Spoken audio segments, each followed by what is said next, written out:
Good morning. எங்களோட Sunday எப்படி போச்சுன்னு பார்க்கலாமா? ரொம்ப நாள் கழித்து பசும்பால் கிடைக்கிற இடத்த வந்து நாங்கள் கண்டுபிடிச்சிட்டோம். ஒரு சொசைட்டி மாதிரி வச்சு மார்னிங் ஒரு 2 ஹவர்ஸ், ஈவினிங் ஒரு 2 ஹவர்ஸ் ஊற்றிட்டுருக்காங்க. ஸோ கொஞ்சம் சோம்பேறித்தனப்படாமல் அங்கேருந்தே வாங்கிட்டு வரலாம்னு சொல்லிட்டு பாக்கெட் பாலை கேன்சல் பண்ணிட்டு பசும்பால் நேற்றுக்கு தான் வாங்க ஆரம்பித்தோம்.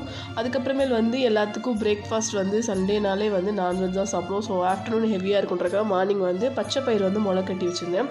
ஒரு ஹாஃப் பவுல் சாப்பிடுவாங்க எல்லோரும், அந்தளவுக்கு பழக்கி வச்சுருக்கேன். அதுக்கப்புறமேல் வந்து மதியானத்துக்கு வந்து சிக்கன் குழம்பு வந்து ஒரு 1.5 kg இருக்கும். அதை அப்படியே க்ளீன் பண்ணி வாங்கிட்டு வந்தாங்க.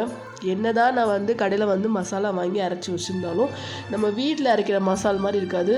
ஸோ ஒரு 1 hour டைம் ஆனாலுமே வீட்டில் பொறுமையாக மசாலா அரைச்சி எல்லாம் ரெடி பண்ணி குழம்பு வச்சுருந்தேன். ரொம்ப டேஸ்ட்டாக இருந்துச்சு, நார்மலாக நம்ம கடையில் வாங்குகிற பொடியை விட. அதுக்கப்புறமேல் வந்து ஈவினிங் வந்து அவங்க ஸ்நாக்ஸ் கேட்பாங்க இல்லையா? சண்டேனாலே வீட்டில் இருக்க கண்டினியூஸாக வேலை இருந்துகிட்டே இருக்கும். ஸோ அதுக்கப்புறமேல் கேசரி கேட்டாங்க.